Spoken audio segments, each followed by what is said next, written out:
আসসালামু আলাইকুম দর্শক।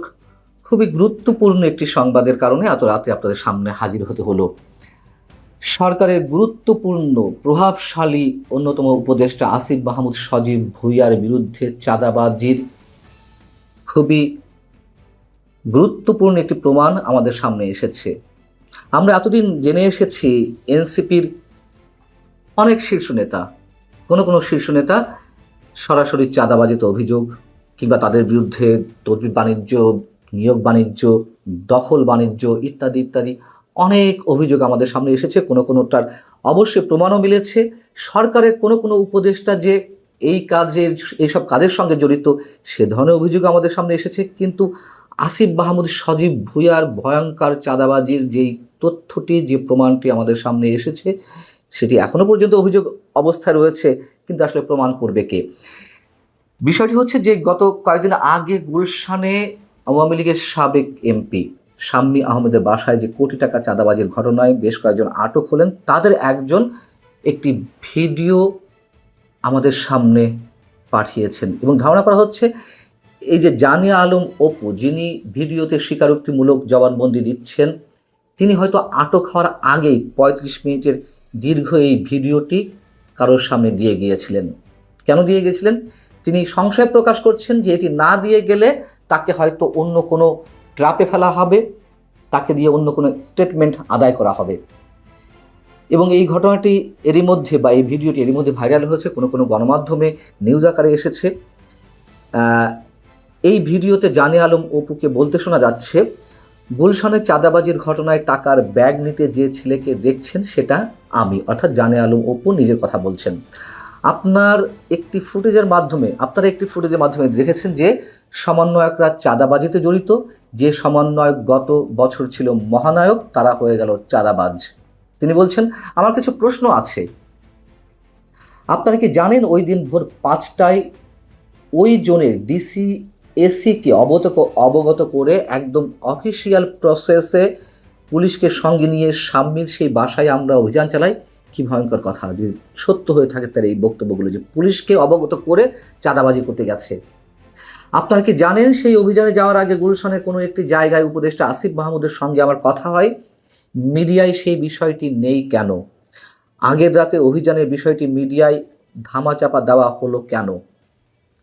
তিনি বলছেন যে গুলশানের এলাকায় যে 5 স্টার হোটেল ওয়েস্টিনের নিচে সাদা সিএস মোটো বাইকে হেলমেট মাথায় একজন উপদেষ্টা আমার সঙ্গে কথা বলছিলেন।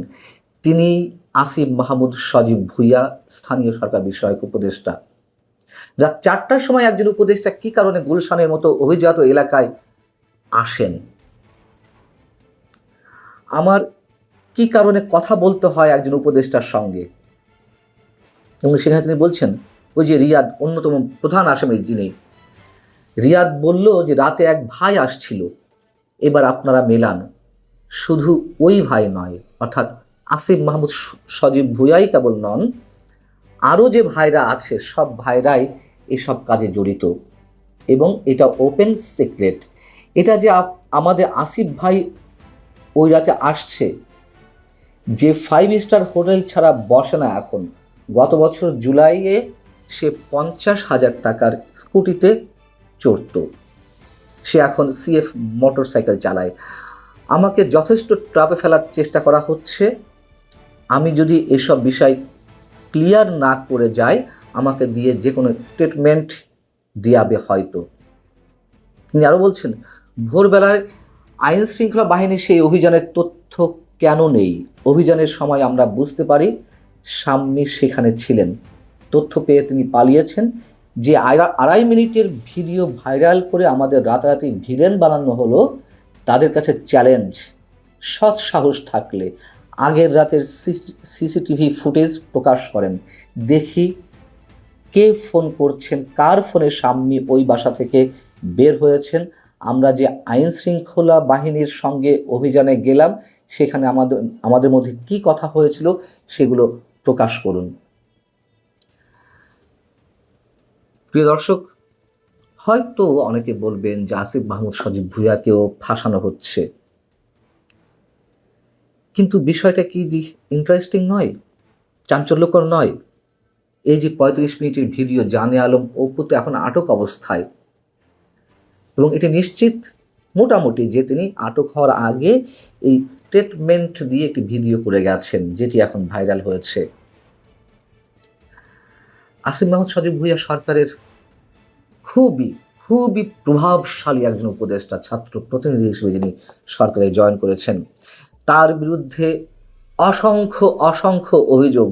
আমি একটু আগেও যে ভিডিওটি তার সম্বন্ধে দিয়েছি, তিনি নির্বাচনে ঘোষণা দিয়েছেন তিনি প্রার্থী হবেন, কোন দল থেকে প্রার্থী হবেন সেটি যদিও পরিষ্কার করেননি, কিন্তু পুরো কথা হচ্ছে যে সরকারি উপদেষ্টা পদের থেকে তিনি বলছেন নির্বাচনে লড়বেন, সেই ব্যক্তি এখনো পর্যন্ত কেন কিভাবে এখনো মন্ত্রী পদমর্যাদায় উপদেষ্টা পদে থেকে যান।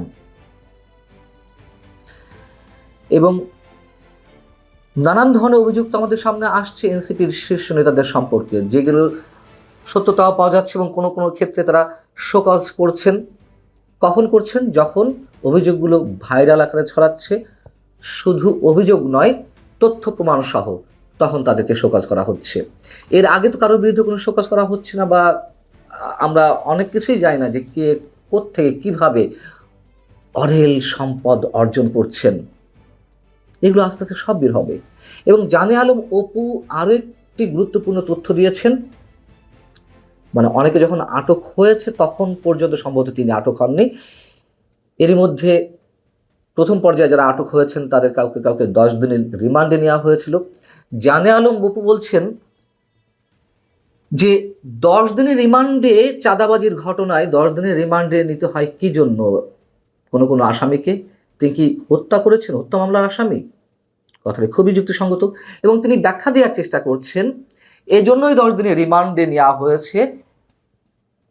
অন্য ধরনের স্ক্রিপ্ট তৈরি করা হবে, সেই স্ক্রিপ্ট অনুযায়ী সংশ্লিষ্ট আসামিদের মুখ থেকে বক্তব্য বের করা হবে, এ কারণেই 10 দিনের রিমান্ড। এর বাইরে কেন এত দিনের রিমান্ডে নিতে হবে?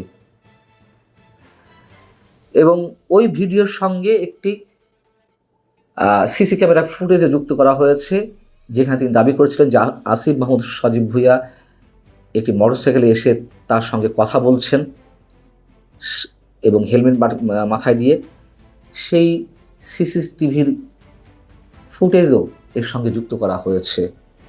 আমরা হয়তো এর সত্যতা প্রকাশ্যে পাবো না, অনেক কিছুই তো আমাদের সামনে গোপন থেকে যায়, এটি হয়তো গোপন থেকে যাবে। তবে যে অভিযোগগুলো জানে আলম অপু করেছেন, খুব কি অস্বাভাবিক কাল্পনিক কোনো তথ্য আমাদের সামনে তুলে ধরেছেন। ভালো থাকুন সবাই, আল্লাহ হাফেজ।